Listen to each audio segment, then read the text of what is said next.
หวานกราบสบายดีแล้วก็สวัสดีพี่น้องป้องปายทุกคนในบรรยากาศยามเที่ยงคือเก่าทุกคนมื้อนี้ก็มากินข้าวกินปลากินข้าวกินน้ำกับบ่มีอาหารยังมากมายกับบ่มีเมนูยังเด็ดๆมื้อนี้พี่น้องมากินข้าวกับน้ำหวานมื้อนี้มาเบิ่งมาชม เคยกินว่าข้าวน้ำหวานมา มาเด้อทุกคนมาแซ่บไข่พะโล้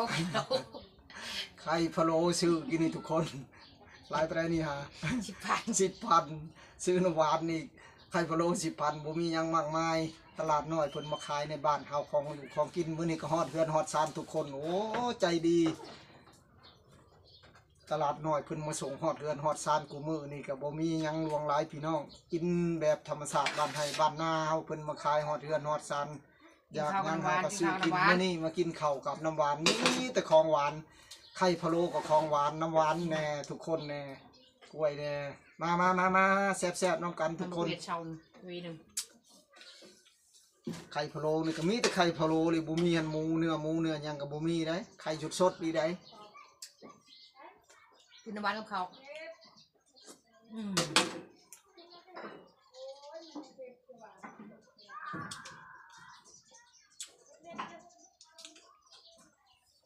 หวานเจี๊ยบเลยแซ่บอยู่พี่น้องเปลี่ยนกิน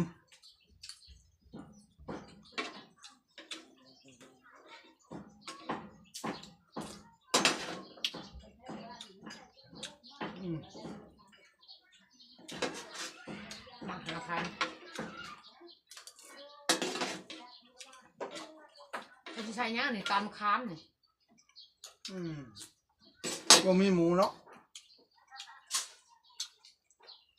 ไข่พะโล้ชื่อไข่พะโล้ก็มีแต่ไข่พะโล้ทุกคนบ่มีเนื้อหมอกเนื้อหมูถึงไม่ขากระเตียวดิอาหารก็มีอยู่ทุกคนเช้าเนี่ยซื้อปลาคอใหญ่ตัวหนึ่งยังบ่ทันเฮ็ดกินทุกคนเพิ่นมาขายแต่แรงแกงให้มันเลยเศร้าๆเพิ่นดูน้องทุกคน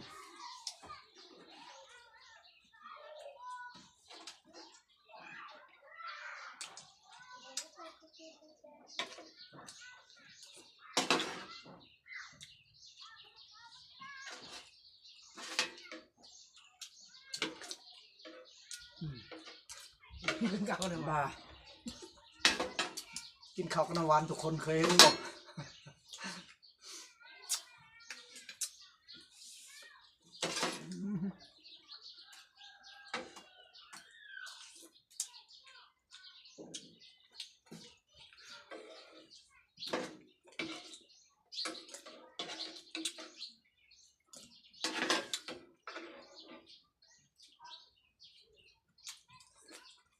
หมักขายกองหวาน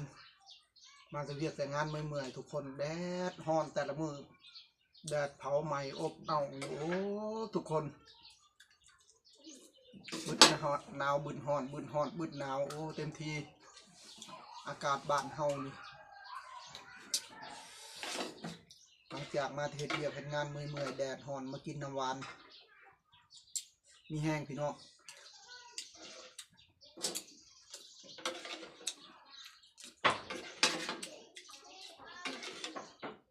อิ่มได้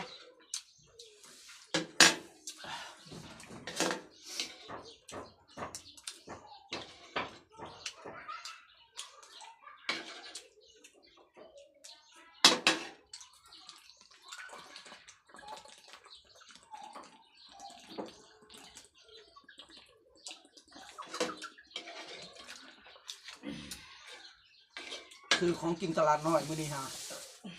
บ่ได้เฮ็ดอยู่เฮ็ดกินหลังจากเลิกจากเวียกจากงาน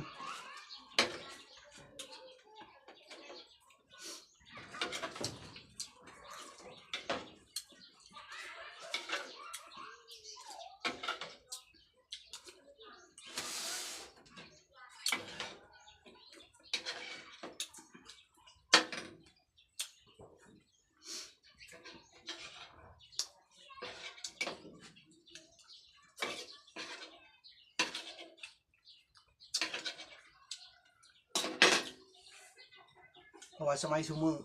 สะดวกสบายแล้วทุกคน จะกินหยังก็ได้กินบ่คือแต่ก่อนตะกี้คันบ่ไปตลาดก็บ่ได้กินทุกมื้อนี่โอ้ตลาดน้อยมื้อหนึง 4-5 คัน 3-4-5 คันแต่ละมื้อมาฮอดเรือนฮอดซาน